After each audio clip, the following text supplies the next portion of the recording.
Hello, very warm welcome to Progress Junior Golf with Content Live Golf. My name is Steve Jackson and this is Ian Waterhouse. Hello, everybody. Steve, episode 11. Here we are. I'm excited. Absolutely. Again, we're back. Yeah, 2 weeks since the last one. This podcast, as we know, is all about junior golf. It's about the next generation of golfers. It's about trying to get more boys and girls playing the game of golf. This, as you mentioned, show number 11. Today, we're going to be talking about health and fitness in junior golf. An important subject. We like to pick important subjects, but this is a big one because you're supposed to be fit, aren't you, to play golf? Yeah.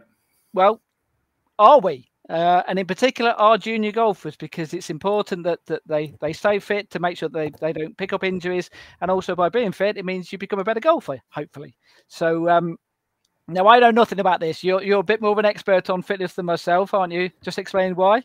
Well, I know a little bit. Yes. I used to run a gym. I used to be in the fitness industry. I'm a qualified personal trainer. I mean, that we're going about 10 years, but there you go. So I know a little bit. I know a bit, not as much as our guest, I have to say. Absolutely. So we've got 3 guests on. We've got one live guest on, which is golf fitness trainer Jamie Greaves. He's worked with some of the top professionals and amateurs in the game of all ages, actually, including actually Stephen Jensen, who just this last week won the English Seniors Men's Amateur Championship. But he's also worked with a lot of junior golfers as well, and obviously that's what we're particularly keen on talking about today. Also, we've got pre-recorded interviews with European Challenge Tour professional Ryan Gavin. So we've got his thoughts on how he has avoided injury, just the one major injury in his career, and also how his attitude has changed, and in particular around his health. It has changed dramatically actually in recent years because of one incident in particular. So we're going to cover that in a bit of detail. And we've got junior golfer Ryan Gavin. Now, this time last year, Ryan is 16 years old, but this time last year he was diagnosed with a broken back. Now, I know that's a little bit severe. Yeah, absolutely. Caused by playing perhaps a little bit too much golf with a swing which wasn't quite suited to the power that he was putting through the golf ball. So we've got a really fascinating interview with him. Touch wood, there is some wood in front of me. He's okay now. He's been playing earlier this season and he's been doing really well. But really good to talk to him about that. But first things first, though, we need to cover that junior golf news then. Actually, first of all, we'll start off with a men's competition. It starts tomorrow. That's the English Men's Open Amateur Championship, also known as the Brabazon Trophy. Yeah. At Saunton Golf Club down in Devon, 144 players taking part in it. Actually, how about this? The last time it was played at Saunton, which was in 1997, the winner, I think, was a guy called David Park. Second place was a guy called Jeff Ogilvie. I don't know if you've ever heard of him. No way. Won the major championship. No. That's some knowledge. That is some knowledge. Absolutely. And the person who finished third was somebody called Sergio Garcia. I don't know if you've heard of him as well. So. Oh, Sergio. See you next month, Sergio, at Centurion. Absolutely. Oh, is that right? Is that right? Okay. That might get a mention a little bit later on in the news. But anyway, right. Sam Bairstow is the reigning champion there. Now, like I said, there's going to be absolutely, yeah. Like I said, there's going to be some juniors playing in that. One of them in particular, and this is actually relevant for what we're going to be talking about a little bit later on, is Jack Wally from Rotherham. He won the Northern Qualifier at Panel Golf Club. He's 18 years old. He's only just come back though from an injury. He popped out a rib, which sounds extremely painful, whilst trying out a new driver. Apparently, it was an over-vigorous swing. I mean, that must be some serious over-vigorous swing to do if you're that. Squeamish, perhaps this podcast isn't for you tonight. Possibly, yes. Yeah, we haven't got any photos for that, I'm pleased to say. So, but like I say, he's back to full fitness, and obviously good luck to him tomorrow and others as well who are playing in that. Now, teenager Katie Pooch, she was mentioned in the last podcast because she won the Irish Girls title at County Louth. Well, she narrowly missed out on a double because she finished second in the Irish Women's Open Championship, finished second to 21-year-old Scot Lorna McClymont from Milngavie, who finished, last 3 holes, finished birdie, birdie, birdie. So that's the way to win a tournament. So absolutely, yeah. Now, talking about good runs, Luca Thompson in the Bevershire Ladies Amateur Championship. I think we might actually have a photo of Luca from Pavillion Park. Now, she led after the stroke play qualifying round, made it through to the final and the knockout rounds. She was 1 down at the turn. Now, that photo tells you a little bit of a clue here that she was 1 down at the turn. The reason why she's having that big smile and that big trophy is because She didn't go on to win, did she? What a good guess that is. Yes, she did. She won five holes in a row, though. A run of birdie, eagle, eagle during that five holes in a row. Now I've had. Well, I've had 2 eagles in my life, and she managed to match that in 2 holes. So there you go. Those eagles were off your provisionals as well, and they were net eagles as well. Yeah. Yeah, so well done to her. Another golfer who also went on a really good run. This time, actually, at the start of his round was Matty Dodbury, Royal Liverpool. He was playing in the Cheshire Men's match play final. He won the first 5 holes in that. Eventually went on to win 7-6 against Fraser McLeod. That was played at Asbury Golf Club. Now, that's a county championship. Actually, there's been lots of county championships in the last few weeks or so, men's, ladies in particular, but also juniors as well. And there will be more coming up over the next few months or so. So good luck to all those boys and girls out there playing in these events. Even if you've not got a chance to win, it's a really good opportunity to gain some experience of playing in some big competitions. So best of luck for everyone out there. Now, talking about experience then. Ping Welsh Junior Tour. They had their second event of the series.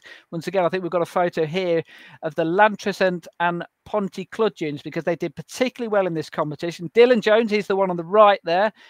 He just missed out on 3rd place in the under 14 category. He shot 36 points, but his clubmate there, the one on the left, Geraint Barnes, won with a magnificent total. We love the big totals in this podcast.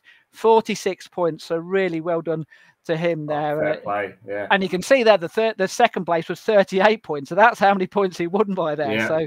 So heck of a standard they're setting there. Now, how old are they, Steve? Sorry, how old is well, that's the under 14 category, so I'm guessing they're either 13 or 14. Yeah. So there's 100. I think there's under 14, under 12, under 10, and under 8 categories there. But they were the best scores. Now, staying with Welsh golf, because we are going to be doing a podcast on junior golf in Wales, as we well know.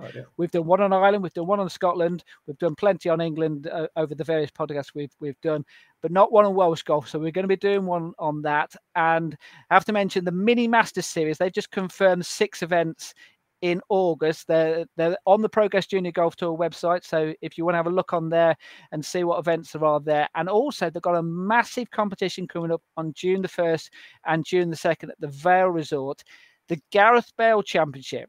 Now, you might have heard of Gareth Bale. I don't know if you're aware of him. He plays another sport. I can't remember which sport it is now. He's leaving. Apparently, he's coming to Leeds in the summer. Is that correct? Yeah. Does he want to play in the championship? Does he then? Oh, sorry. Harsh. Sore subject, Steve. Sore subject. Let's move on quickly then. So yes, but that's a 54-hole competition. I mean, I mentioned about Gareth Bale. Obviously, he's very much into his golf. Perhaps a little bit too much. He's got into a little bit of trouble with the media about prioritising his golf over his football. But anyway, now actually talking about people who've got into trouble, if you like, with the media. Richard Bland, who now obviously this is a junior podcast, so we're talking about junior golf here. But obviously, over the last few days or so, he's come out and says that he might be playing in the Greg Norman, the tournament. No, he is. He's come out today and confirmed it, and he said, if I get banned from the PGA or DP World Tour, so what? I get banned. Absolutely. Well, obviously that's his choice. Now, the one thing I have to say about him though is the fact that he does back junior golf. And in particular this last week, because he sponsored the latest event on the Robert Rock Junior Golf Tour. It took place at Stoneham Golf Club. Stoneham is his own track, isn't it? Stoneham, absolutely. So hence the reason why I was saying. Now the reason why I picked this one out is because I think this is a fantastic story here. Because if you just read this there, what a course. This is a player who's played in this competition. What a course. Thank you so much for sorting out a well worth the 9-hour and 480-mile round trip to play in this event. Now, that only tells half the story here, because I had a quick look to see this lad here. Now, I'm not going to name any names here, although you can see that his dad's called Mark O'Connor, so it's not going to take a genius to work out that he's probably an O'Connor. But the other part of the story is the fact that I wanted to find out how he got on in the event. So 9 hours, 480-mile round trip. He played in the 9-hole competition. So it wasn't as if he was out there to go and play 18 holes. He was there to play 9 holes. And in addition to that, he didn't actually finish his round. Now, I don't know the reasons why. I don't know if he was injured or or whether he perhaps filled in the wrong scorecard or whatever. But he didn't actually finish in the places because he didn't complete his round. So I have to say, hats off to him for taking the photo, really enjoyed it, putting the message on afterwards to say that he enjoyed it. And I think that's inspirational for a lot of people out there, that, you know, even if it doesn't go quite well for you on the day, you can still enjoy your golf and you can still go and have a great time. Can I just one up that, by the way? So we took 480-mile trip. That's only 240 miles each way. We went to do Faldo series in Scotland, and that's about 480 miles one way. And due to the fog, it was cancelled. So we went all that way, and we didn't even see one shot being played. So that's it. I'm going to one up that. Yeah. Okay. Well, yeah, but you got paid for it. Yeah. All right. Fair enough. Okay. Yeah. Now we're talking about trips here. And we're talking about things. How about this? Just to complete this, I think this is the perfect way to finish the news section here. Julian Knowles. Okay, so he's now just been newly appointed junior development officer for the Harrogate and District Union of Golf Clubs. Now, basically, his role is to help develop and provide opportunities for all junior members of the 12 union clubs, which is up in Yorkshire. Now, to help fundraise, in July this year, he's going to cycle and walk between each golf club, carrying his golf clubs and playing one hole at each of those courses in a 24-hour period. So it starts at Ilkley Golf Club, and he's going to cycle to the Harrogate clubs via Otley Golf Club. That's 25 miles he's going to be cycling with his golf clubs on his back. Then he's going to walk the remaining 50 miles, taking in the remaining 6 clubs. So he starts at Harrogate Golf Club and finishes at home club at Thirsk and North Allerton. Hang on, he's going to walk. Walk how far? 50 miles. 50. He can't do that in 24 hours. That's like impossible. Well, I'm only going on what he's put out there. We'll ask our expert. We're going to ask Jamie, but to me, that sounds impossible. Are you sure it's not the other way around? He's got to cycle 50 miles and then walk 25. Well, if I told you that I did the London Marathon, and obviously that's 26 miles, and I walked the vast majority of that, and I finished in about 5.5 hours, so it is possible. Yeah. You didn't have to play a golf hole in between. We'll ask our experts. And I have to say, I know Harrogate very well. My family are from. In fact, I lived in Harrogate for 8 years, and I can tell you from Ilkley to Harrogate, it's not just a flat road either. It's like that, and then like that, and then like that, and then like that, and then like that. So he's gonna have some pretty strong quads after that, I think. Absolutely, yeah. But it's got a GoFundMe page. Its target is £1,800. I think he's going to raise a lot more money than that. So well done to him. I think that's really inspirational. And from the Progress Junior podcast, we pass on our best wishes and hope that he raises as much as he possibly can. I think that's the perfect way to finish the podcast. And as you mentioned there, I think it's also the perfect person to bring on so we can ask him some questions about that and try and find out. I'm going to ask what he thinks. Get ready. Here he is, Jamie Greaves. Jamie, 25-mile cycle. How many golf courses was it? 12. So there's 12 golf courses, yeah. 12 holes of golf, and then you've got to walk 50 miles in 24 hours. That sounds a bit of a stretch to me. I don't know. That's an impressive effort, that is. Yeah, that's fair play to him for that. In July, presumably in July, that's obviously will be the longest day as well. So it gives him the opportunity to have as many hours as possible to do it in daylight. So otherwise, he might be hitting a few shots with night golf. But hey, credit to him though. So so this is Jamie Greaves, who's a golf fitness trainer. So just give him some advice if you can then about how he's going to cope with that then, of being able to play, walk, and cycle in 24 hours then. Well, I think the first thing would be to make sure you got some comfy shoes for that. But and not many golf clubs. Make that golf bag as light as possible. Yeah, I suppose if it's only playing one hole 12 times, then realistically you can take 3 golf clubs. That's I think 4 iron and a putter will do. That's all you need. Yeah, I certainly won't be having a tour bag for that one. But I mean, on that kind of, obviously that's extreme. So on that kind of thing, it's all about fueling yourself up and getting on as much kind of fluids and stuff as you go. But yeah, I think that kind of thing. It's so extreme that it's gonna take a hell of an effort. But yeah, good luck to him. Absolutely. Right, now you are on here to talk about health and fitness within junior golf. So just give us a bit of a background about your background, how you got into the golf side of it, the fitness side of it, and let us know what expertise you can offer to us. So I was a junior golfer. I played golf since I was about 8. So I played golf. I played lots of sports growing up, but golf was probably the main one by the time I was 14, 15. I went to America, played kind of over there after school for a couple of years. Got to a good standard, kind of, you know, plus figures. Played in some decent amateur events and stuff, but wasn't, you know, a good enough level to kick on, especially, you know, when I was over in America. Kind of realised that. I'd always been into fitness, probably from my sporting background. I played, you know, cricket. I played rugby, so I played lots of other sports where fitness was quite important. And then again in America, that gets kind of driven into you a little bit more as well. So when I came back, kind of wanted to stay in golf, even if it wasn't on a playing level. So I went down the kind of strength and conditioning route. At the time, it wasn't probably as recognized as it is now. I think over the last few years, certainly in the last couple of years, with kind of things like what Bryson has done, golf fitness has, you know, really come to the forefront. But probably 5-6 years ago when I started doing it, especially here, it wasn't probably quite as well known. And yeah, that was kind of my route into it, so to speak.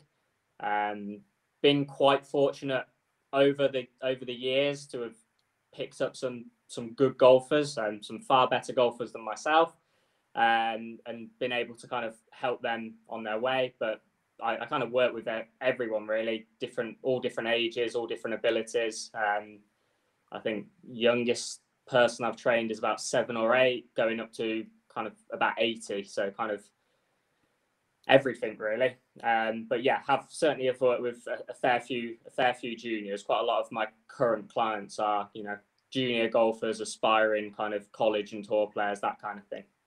And how is that different from dealing with a junior golfer to an adult golfer to even to a senior golfer? Mm-hmm. I think it depends why you're coming to see me. So, you know, I have a few different kind of categories of player. You look at the senior golfers that I work with, generally, you know, they would like to hit the ball further. Obviously, I don't think I've yet to meet a golfer that wants to hit it shorter. So every golfer wants to hit the ball further, but the senior golfers, you know, maybe that's not as important as other things. They're going to value more the fact that they want to be able to walk 18 holes without, you know, becoming too tired, without stuff aching too badly. They're going to value the fact that they want to still be able to play golf, and maybe decent golf, into their 60s, 70s, 80s, maybe even, you know, beyond. That is one of the great things about golf, is that you can, you know, if you are fit enough, you can play golf into your 70s, 80s, even 90s. And I think when, you know, the senior golfers start to realize that, and that's maybe the forefront of their mind. The tour players, again, obviously they want distance. There's quite a lot of correlation, strokes gained and stuff, that the longer hitters generally are going to be higher up the money lists. They're going to have more chance to win tournaments. So distance is certainly an element of the tour player, but also life on tour is very, very stressful. There's a lot going on, and just being generally healthy and fit is going to enable them to cope with that more, and potentially reduce likelihood of injury. And then when you come into the junior section, again, I think the junior section, distance is the real one. You know, most juniors want to really smash it. So distance is probably pretty big for the junior side of things. They want to really hit the ball far, particularly if they've got aspirations of playing, you know, golf to a good standard. The way that golf has shifted over the years, the juniors growing up now, you know, if you can't hit the ball a long way, it's very difficult to get to a high standard of golf, and compete in these, you know, elite amateur professional events. Distance is now pretty much the main priority for most kind of up and coming players. And I think quite a lot of the juniors kind of recognize that now. I was just bringing Ian here because Ian, obviously you did own a gym. So did you have younger kids coming into your gym, and how did you deal with them differently than an adult would? Well, unfortunately, at our gym, legally, we weren't allowed to have anybody under the age of 16. So we didn't have juniors. However, ironically, there was a gym above us called Shocks, which was a junior gym. And so they had kids coming in from different age categories who could go in and train at different times. So it was very, you've got to remember, a junior is still developing, the muscles are still developing. As an adult, we're sort of at our height, and then we can grow from there. If you take a junior and you muscle build them too much, you can seriously hold them back longer term. So it's almost more of a cautious approach, I find. I mean, you might probably tell me better, Jamie, but I certainly think for juniors, it's perhaps more technique and building them to do the right exercises and perhaps more stamina, that type of thing, as opposed to just muscle. And then, of course, when they get to that sort of 16, 17, 18, we see it with Bryson DeChambeau. And I'll be interested to find your thoughts on this, Jamie, when he's just decided to bulk up and think it's all about power. I mean, we see it with Richard Bland, don't we? You know, he's perhaps changed that rule book a little bit. He's not got anywhere near the power, but he's actually playing the best golf of his life now, and he's in his mid to late 40s. So it is about power, and it's a bit like in football as well. If you can run fast, you've got a better chance of making it. If you're 6'2" and you can run quick, you've got a better chance of making it than somebody who's 5'7", who might be more skillful. And I think it's almost parallel with golf almost, isn't it? If you can hit the ball a long way, at juniors it gets noticed a lot more, but you might have absolutely no ability around the green, but because you can hit it a long way, you might get a chance. Whereas you might not be able to hit it as far, but you might be a cracking touch around the green. But because it's not the showpiece, it doesn't quite get noticed. I don't know if you find that, Jamie. Yeah, so I think whenever I talk, I get into kind of these debates on Twitter and social media and stuff, because obviously I promote distance quite a lot, and then a lot of people tell me, you know, distance isn't everything, and I never say distance is everything. There's lots of things that make a good golfer.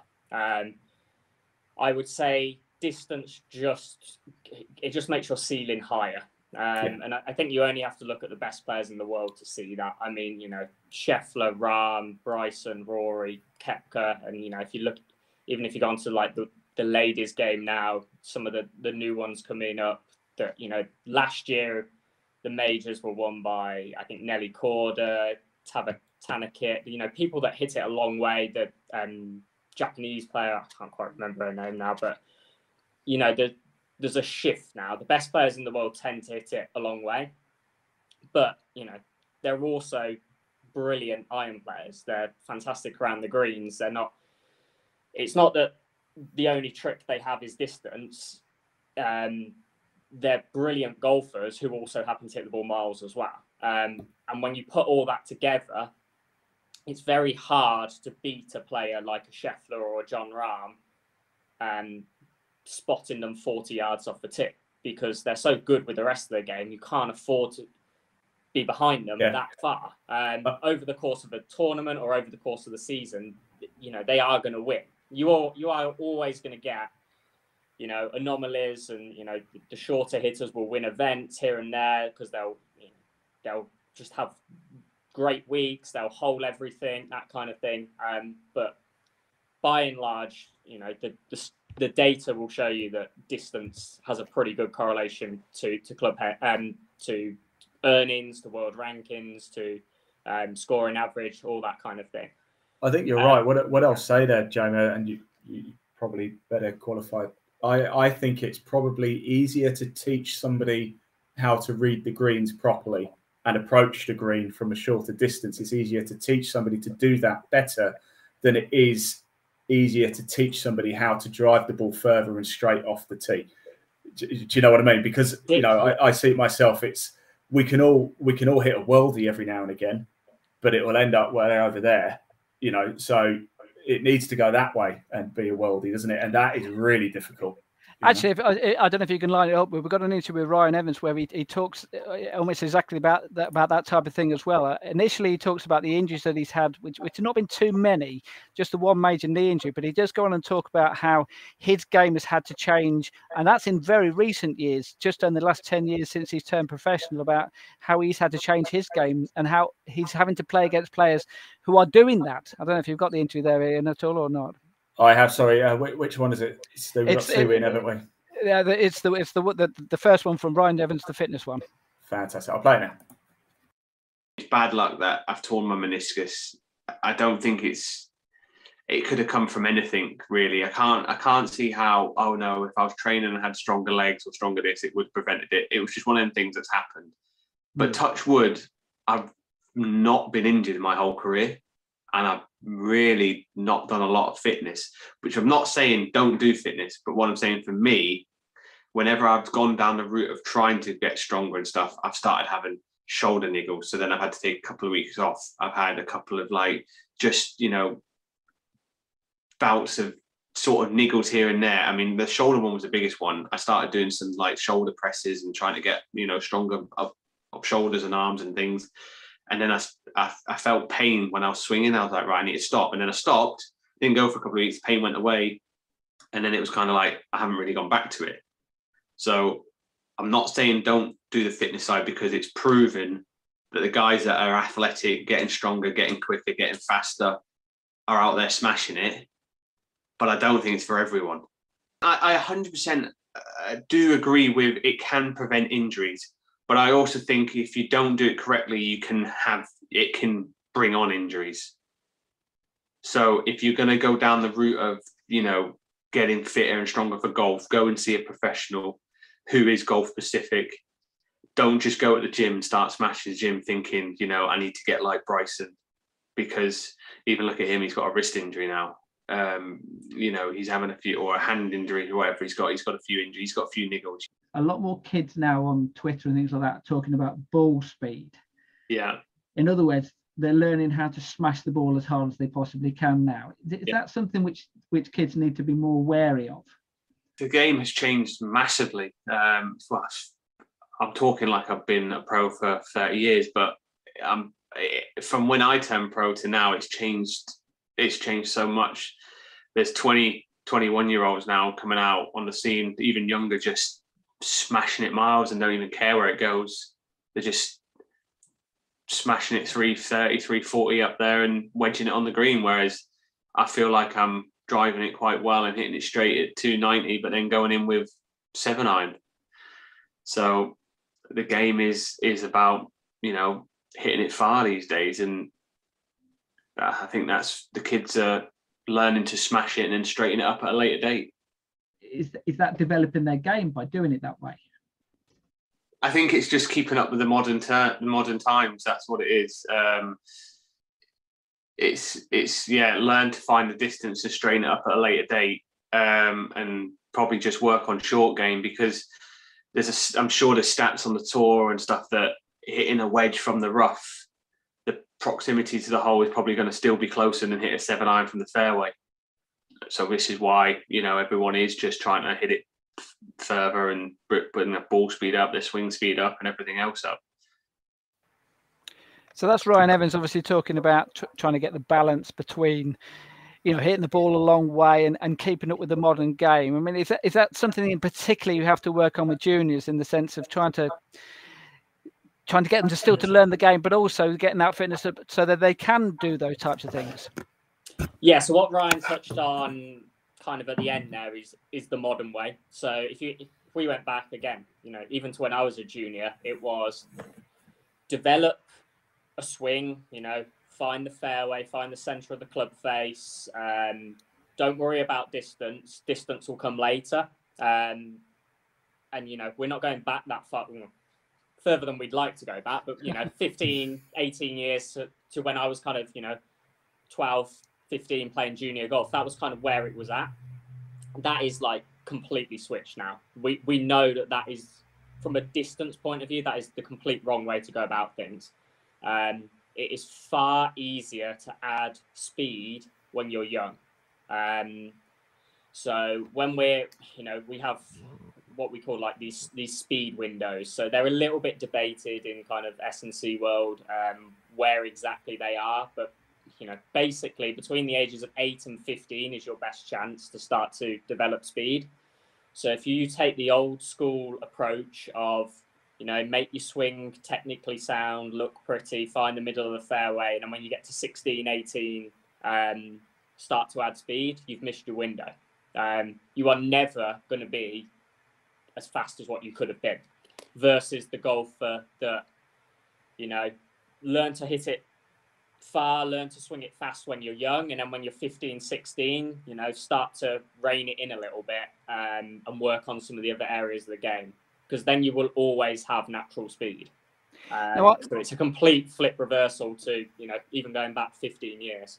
Now, I know that you've done a lot of fitness work in recent years with Charlie Hull. Now, I've known Charlie from a very young age, and I know that her coach, at a very young age, basically, with her dad's help as well, basically taught her to hit the ball as hard as you possibly can, and then the straightening will come as and when, you can take it back. You can't go the other way. You can't learn to hit the ball harder after you've learned to hit it straight, kind of thing. Now, but having said that, is that something which now you have to, as kids, it's I mean, I remember the other way around, many years ago, but I was hitting it all over the place because I was trying to spank it as hard as I possibly could. So how difficult is it to get into a child's head, the fact that, because you are dealing with a child there, aren't you, sometimes? Yeah. But yeah, there is, Charlie, I've had this conversation with Charlie actually about, that was basically one of the best things that she could have done, in line with her coach, in line with her dad at the time, about developing speed, and that has carried over to other things as well. Charlie has natural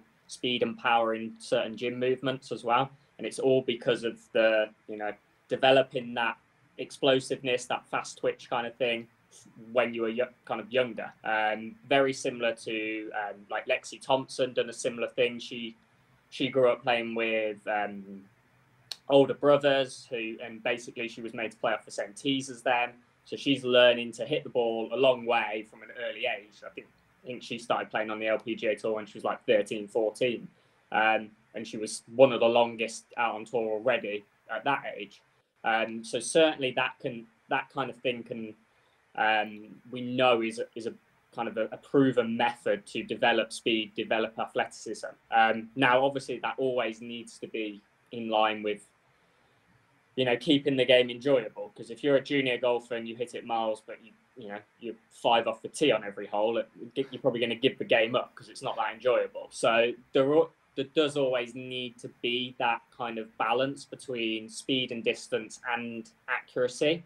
But what I would counter for most people is what creates extra speed quite a lot of the time is actually good technique. So if, to swing the club faster, generally you're probably doing some good things in your golf swing.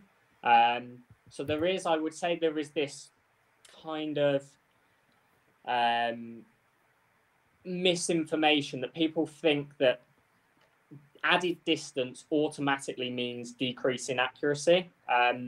Whereas, quite often it doesn't mean that. It doesn't necessarily need to mean that anyway. Because of, what creates speed normally is some good technique. So this sounds good to me, Jamie. This sounds good for golf, because we want to get juniors into the game, and we talk about getting them into the game. And what they want to do is they want to see the ball in the air and they want to see it go a long way. Quite frankly, absolutely. The first time you ever hit a golf ball, you don't really care if it goes left or right. You just want to see it go. Yeah. And if we're telling them just go out there and hit the ball as hard as you can and enjoy it, and it's good for you, this is a positive thing, surely. Yeah, no, I completely agree. I think there's nothing worse, knowing what I know now when I'm on a driving range and I see, young kids and I see, parents or coaches probably with quite well intentioned, and they're, telling the kid to slow down and try and, don't worry about distance and, just try and hit it straight. And the kid probably just wants to smash it. And actually we know that generally speaking, that's probably going to develop some good stuff anyway. Now, obviously all of this comes with, if you want to at the end of the day, if you want to play good golf, you need more than just the ability to hit the ball a long way.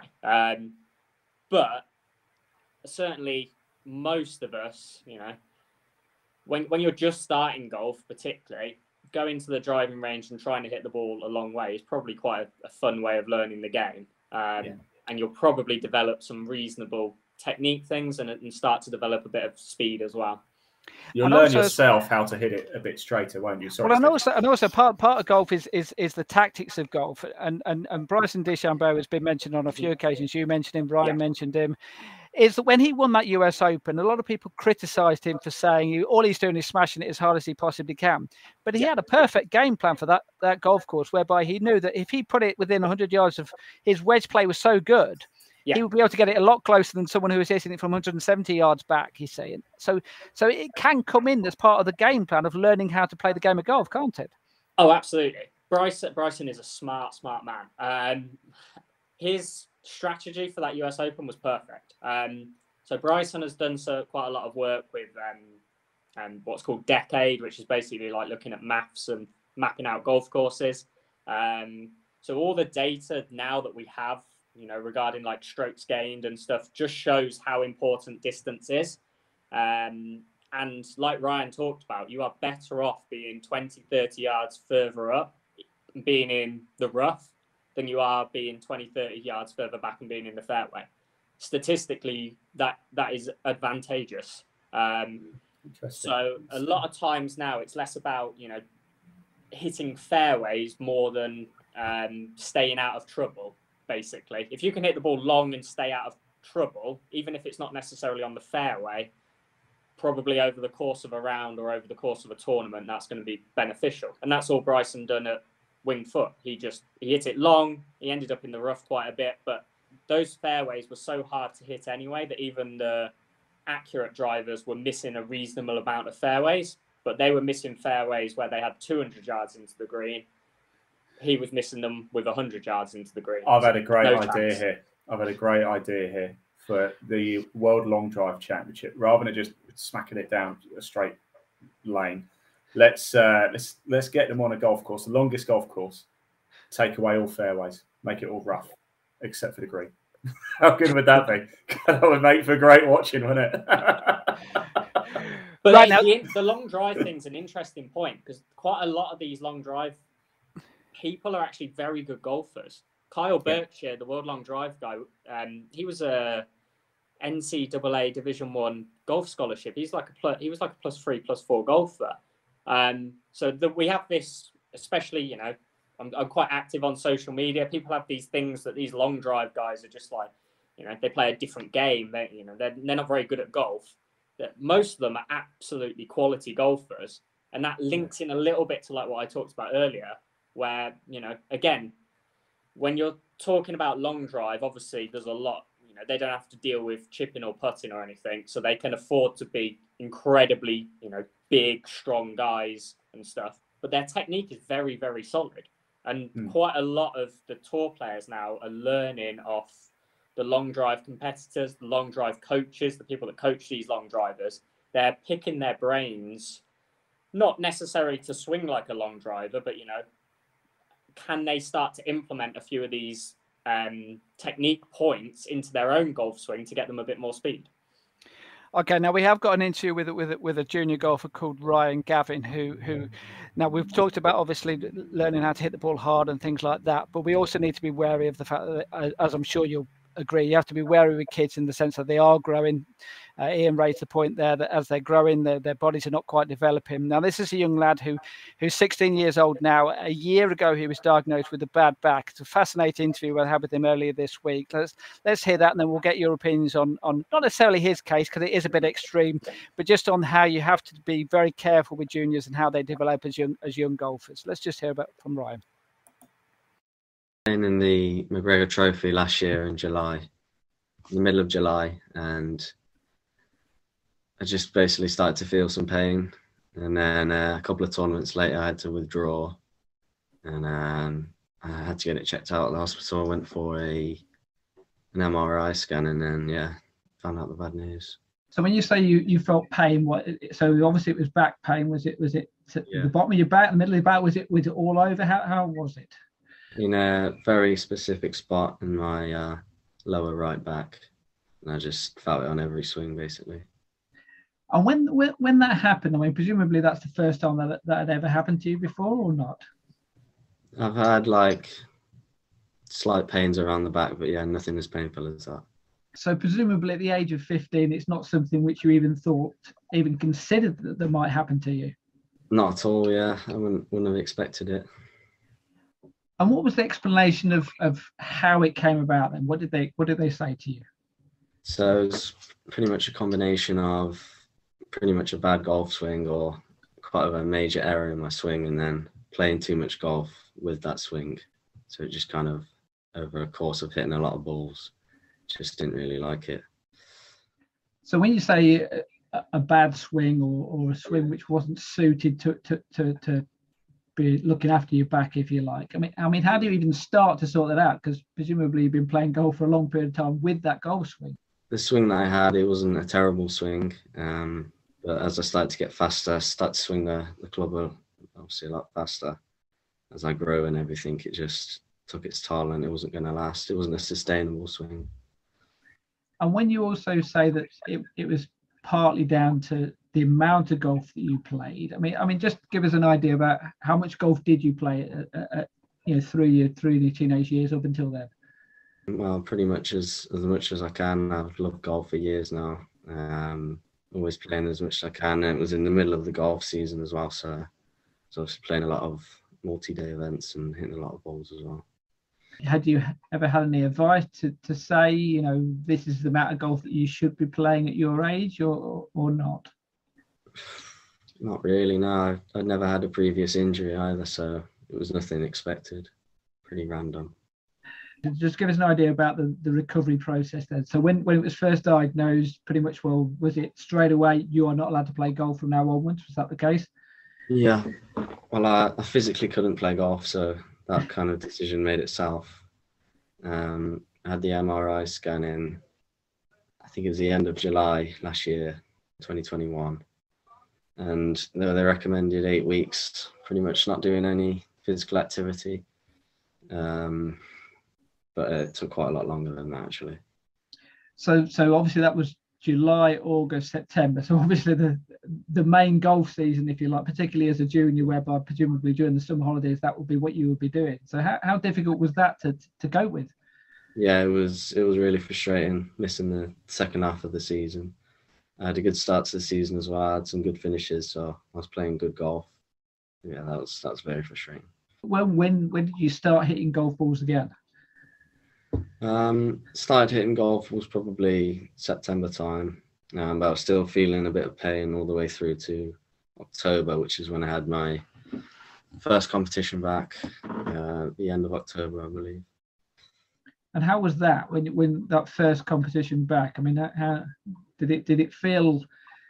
Were you nervous? Definitely more nervous than I had been throughout the whole year. But I'd been playing, a few rounds coming up to the event. I've been playing well, so I was feeling confident.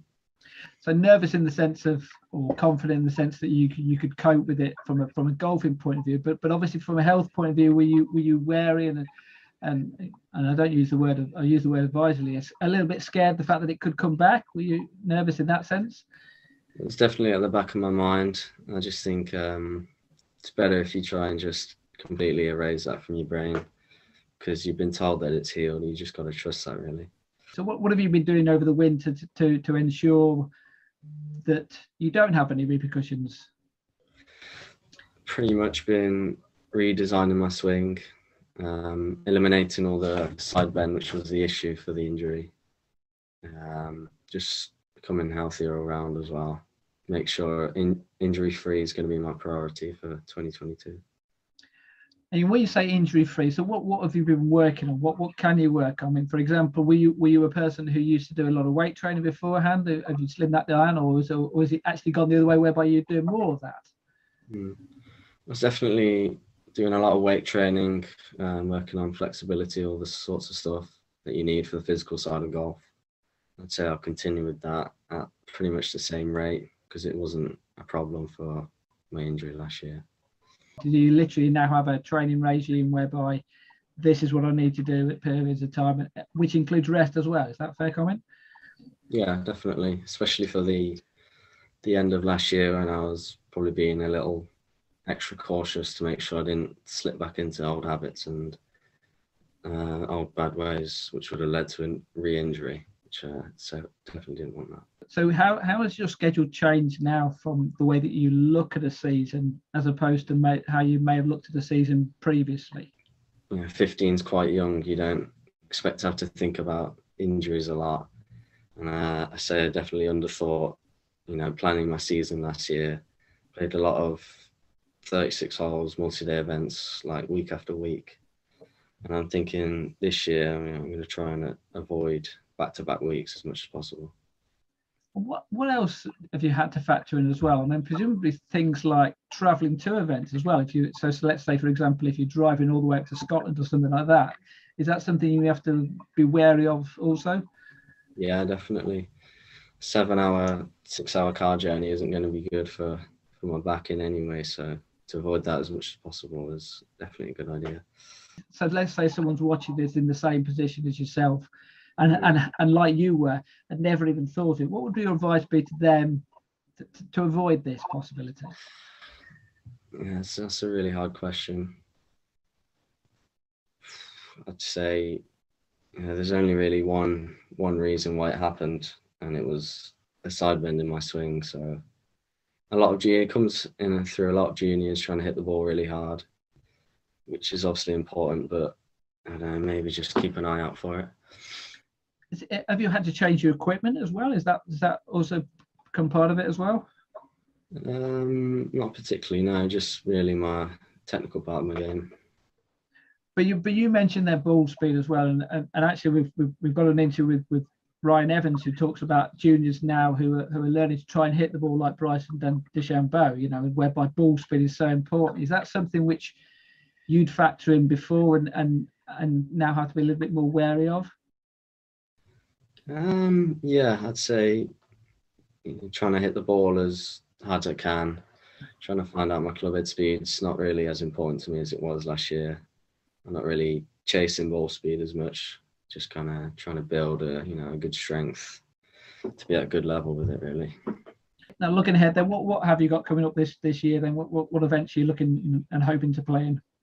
Yeah, similar ones to last year. The McGregor, hopefully the Carrish Trophy, and if not the Irish boys, Scottish boys, all them kind of trophies. But yeah, spread out through the year. Try not to do many back to back, really. And fingers crossed as well that obviously nothing reoccurs.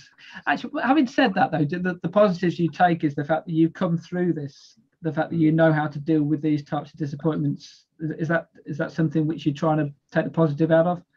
Yeah, it's definitely made me a lot mentally stronger on and off the golf course. It's almost been a good thing in some ways.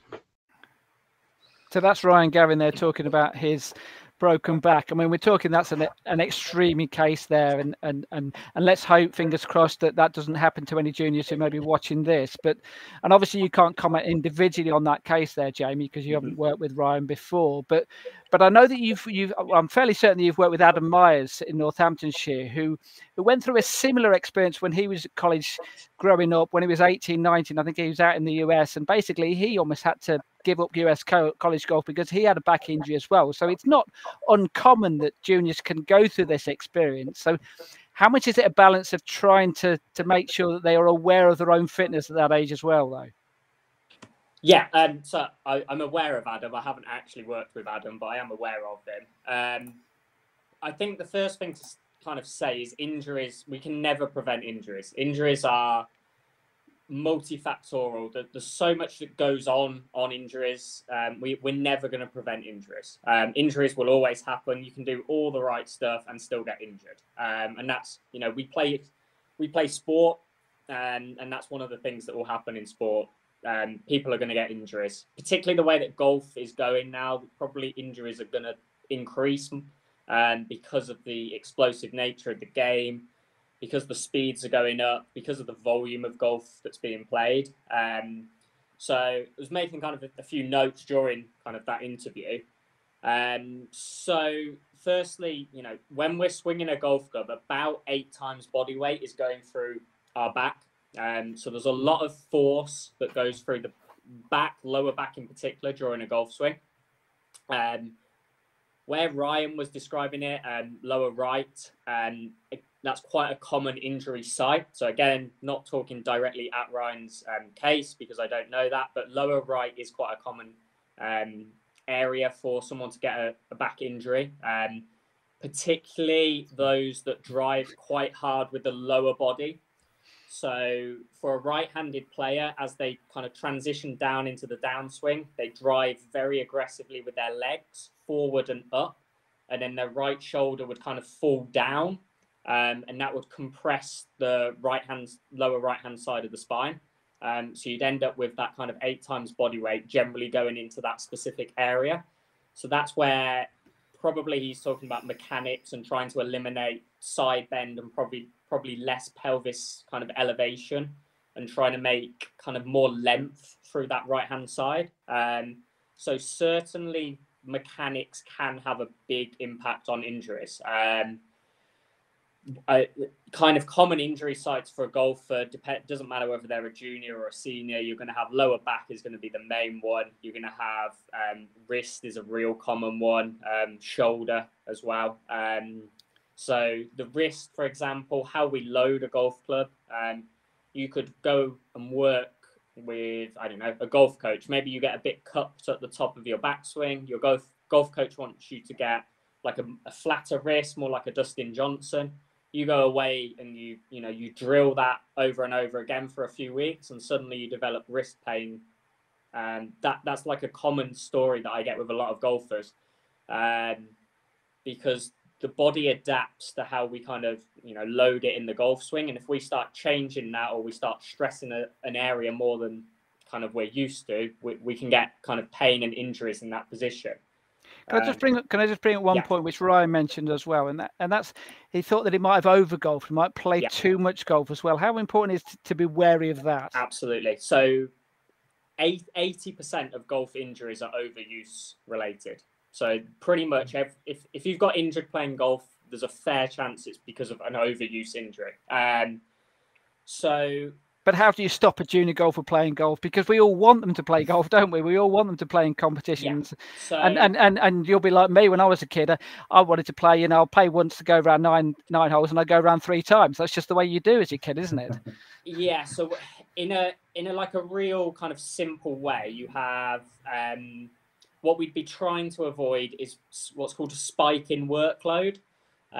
So if you think about it, the body has a capacity that that it can cope with normally, and our workload generally is probably below that capacity. So the body's quite happy.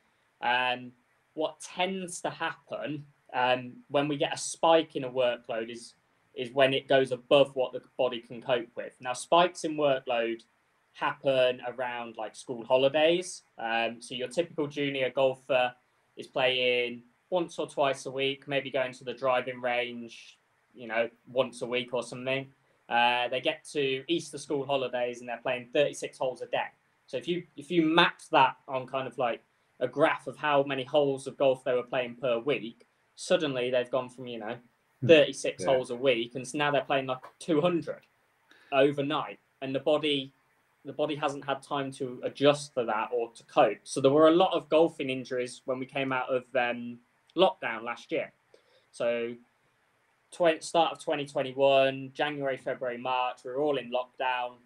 Most golfers, they weren't hitting any golf balls because I think, the first time we had lockdown, everyone got a golf net and was working on their golf swing, and we were all kind of trying to be really good. And then by the third one, by the start of 2021, I think most people's nets were probably in the garage. They'd quit on that.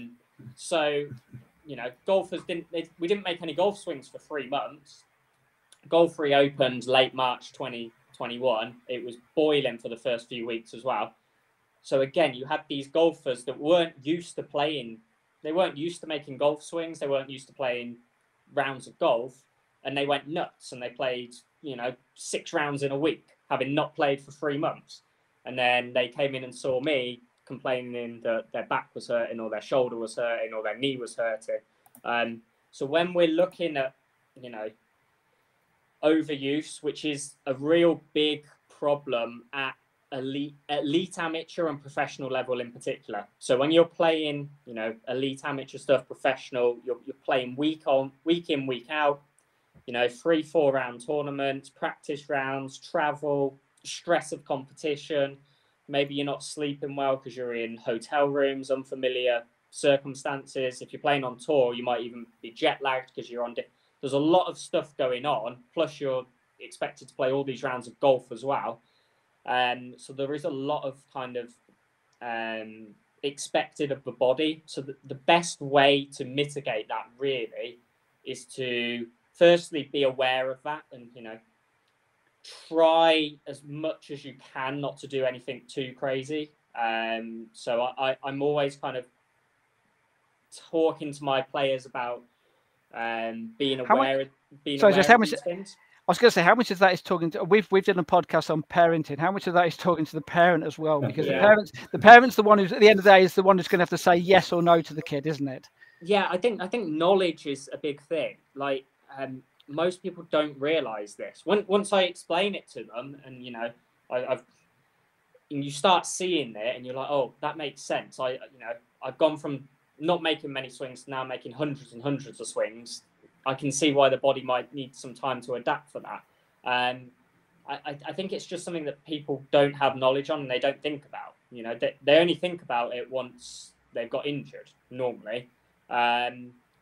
The other flip side of that is you can increase your body's capacity. So that's where strength training comes in. So I talked earlier, 80% of golf injuries are overuse related.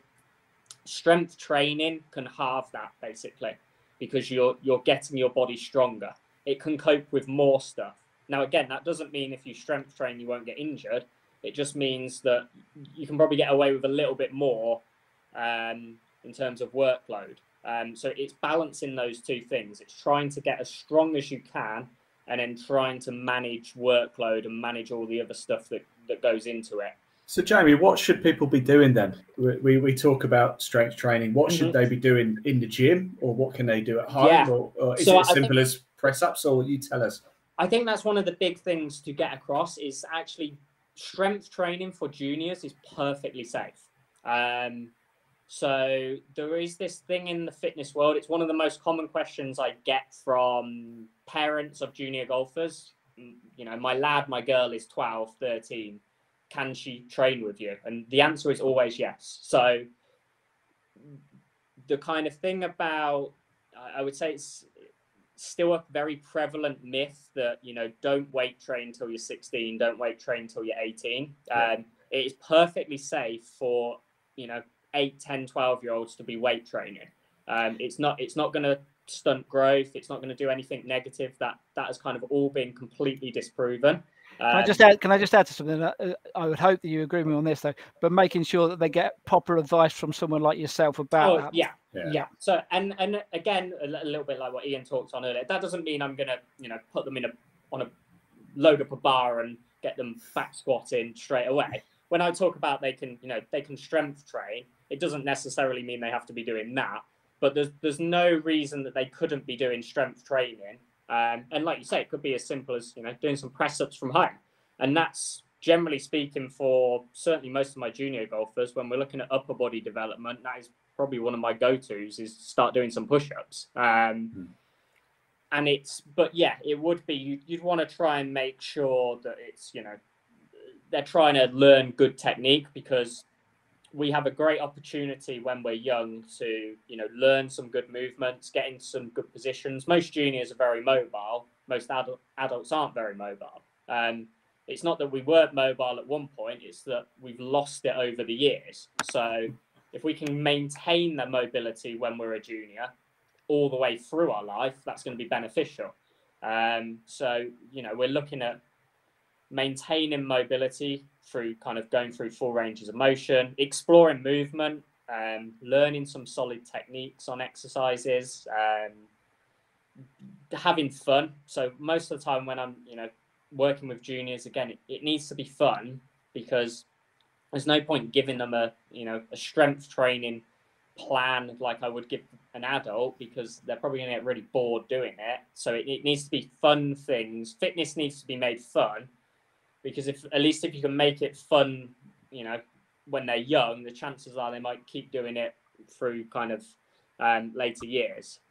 So I have a lot of my juniors doing jumping training. They'll be throwing balls around. They'll be, having movement challenges like climbing stuff, I've got hurdles in my studio that they have to kind of go over and under, like obstacle courses, that kind of thing. Trying to make it fun, explore movement, get a bit stronger, get a bit more powerful, and learn some good stuff to set them up later in life. Okay, now I said right at the start of this podcast, I think this is an important subject. So if you two don't mind, I think this is probably going to be the longest podcast we're going to do, because we're going to be about 10 minutes late here, because I really want to get to the interview with Ryan Evans, because it talks about something the reason why this podcast is called Health and Fitness, because we're not just talking about fitness here. There is a health aspect to it as well.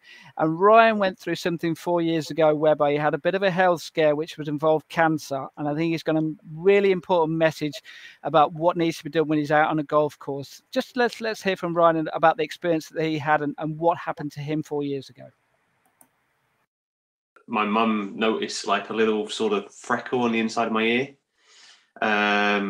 which I didn't think anything of, but it actually started sort of growing in size. I mean, it wasn't massive or anything, but big for a freckle to continuously grow. So I went down to the local GP, spoke to a doctor about it. He sent me on to see a dermatologist, and then like 3 weeks later, it was cut away. It was cut out, and he said it's like a precancerous thing called lentigo maligna.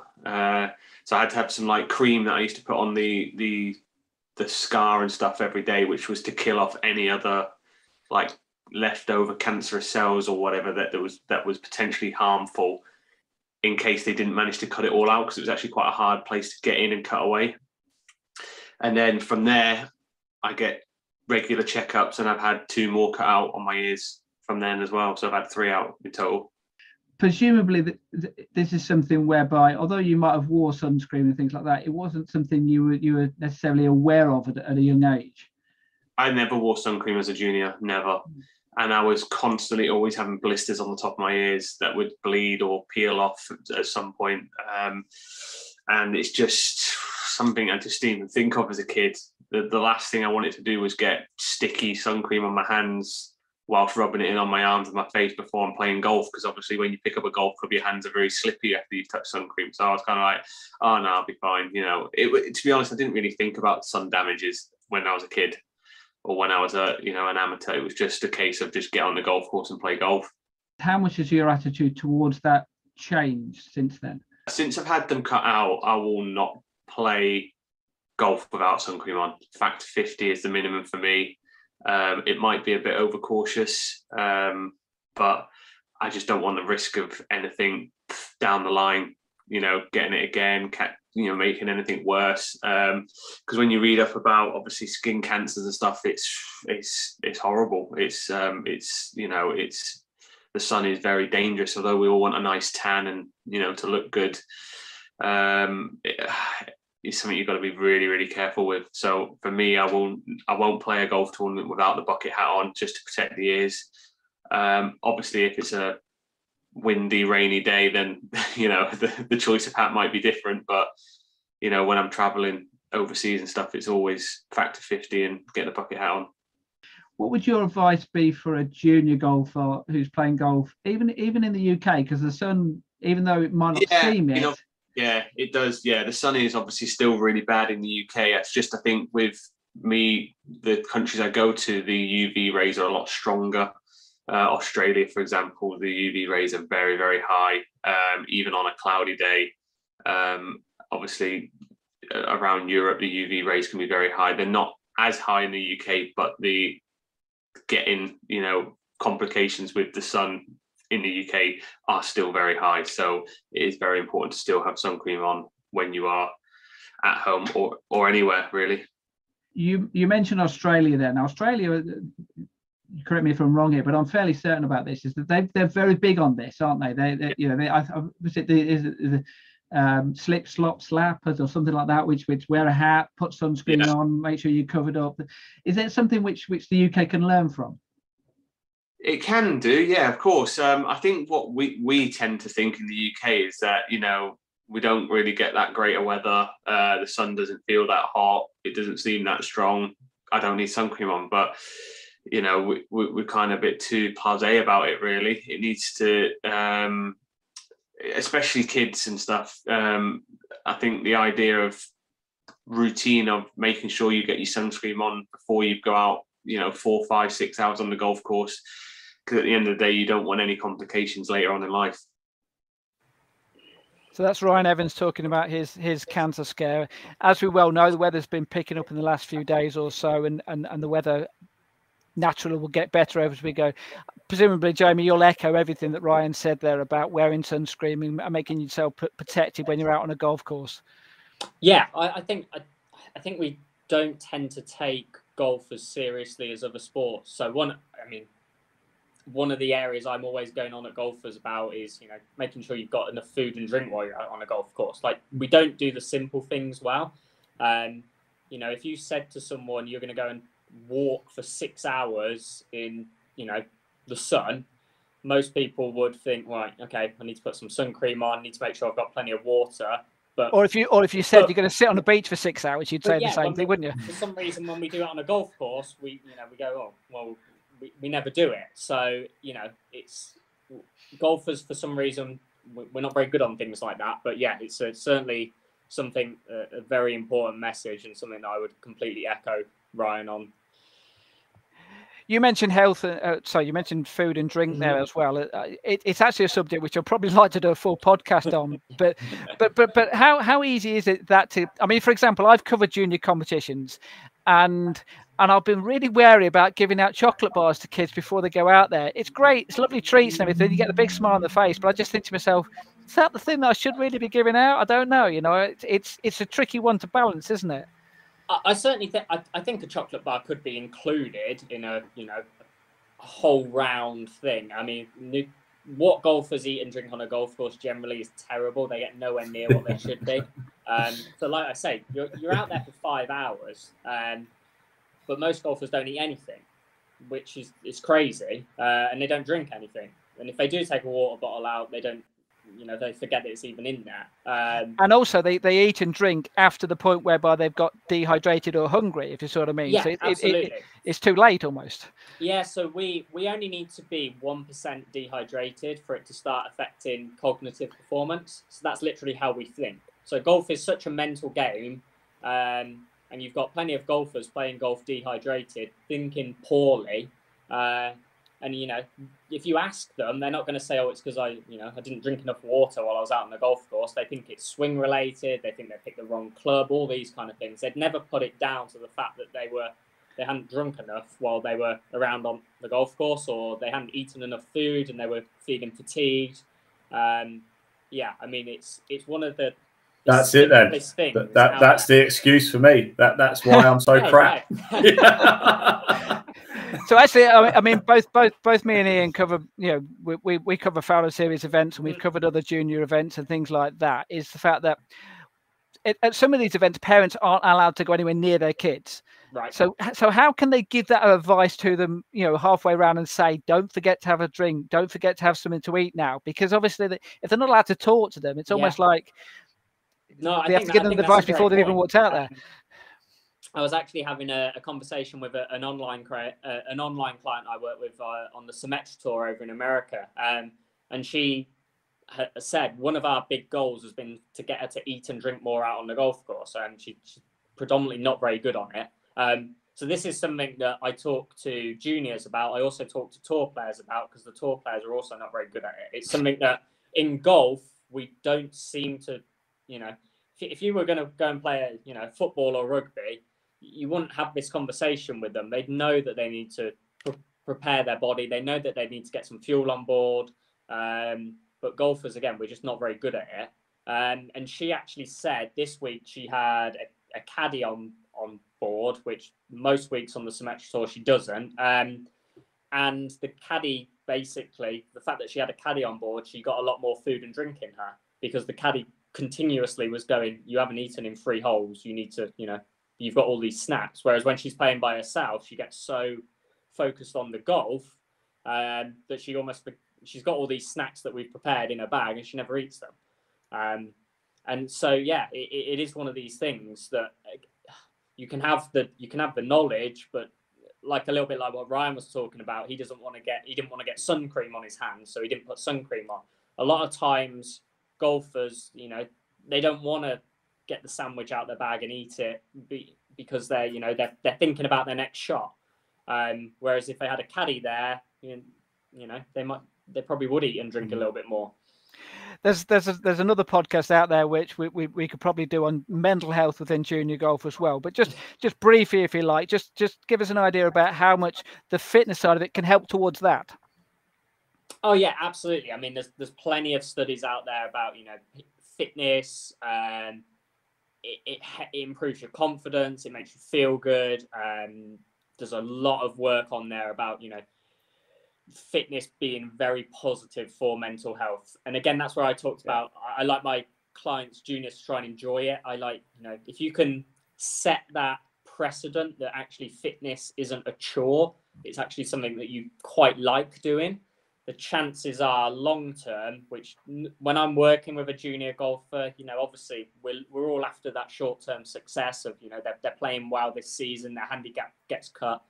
But I like to have the kind of longer term holistic view of, they will be healthier and fitter individuals for life because of some of the things that they're learning and some of the habits that they're ingraining now. So if you can make it fun and they enjoy it, then they'll, they should stick with it, and it will have positive impacts off the course and on the course.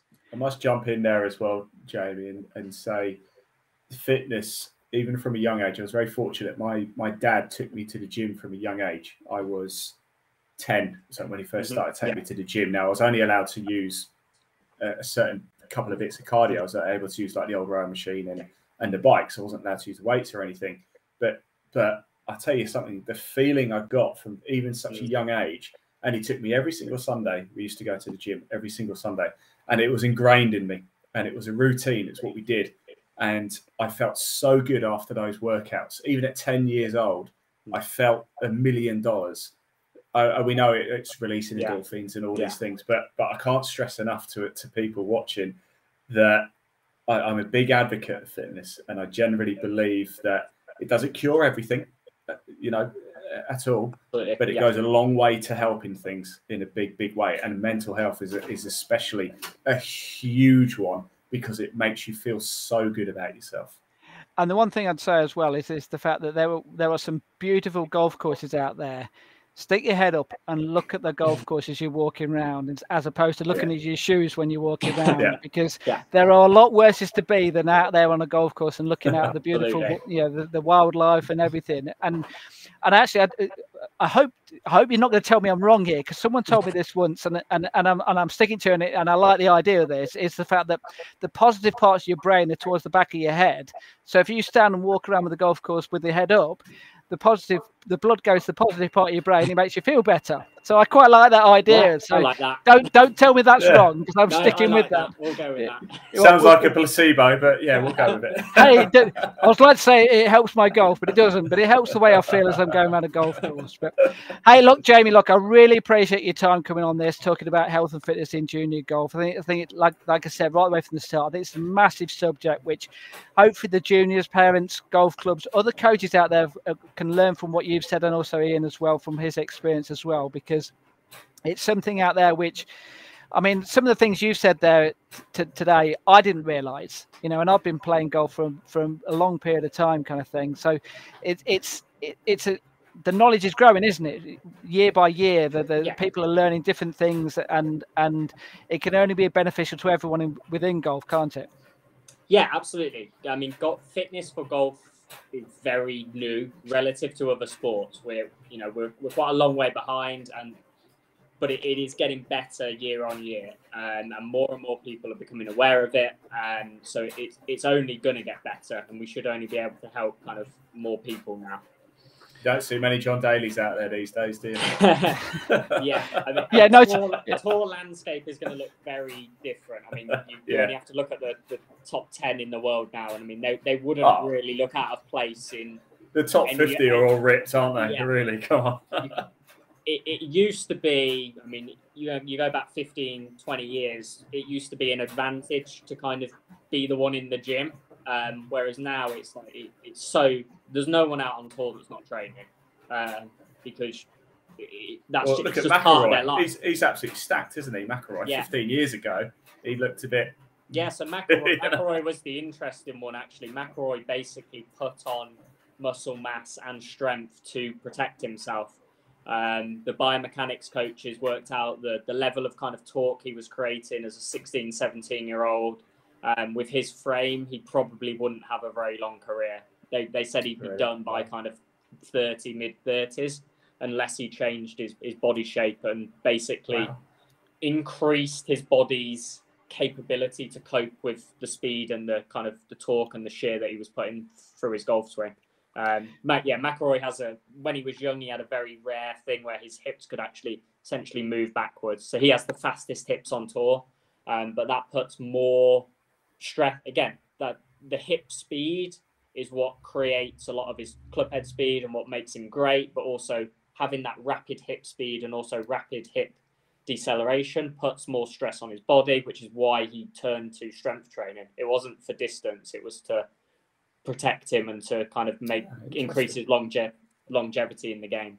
You learn something every day, don't you, Ian? How about that? Yeah, that's really interesting, actually. Yeah, really interesting. Right, now I just could talk about this for hours. Really absolutely, yeah. Okay, well, Rob, before we let you go, Jamie, we'll let you do your little advert kind of thing. If someone wants to get in touch with you to get some fitness training or get some advice, what would they need to do? So my kind of company is JG Golf Fitness. I'm on, if you just search that on Twitter, Instagram, Facebook. My website is jggolffitness.co.uk.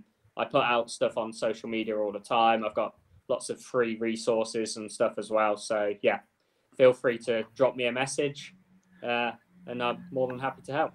Absolutely. Look, really appreciate your time.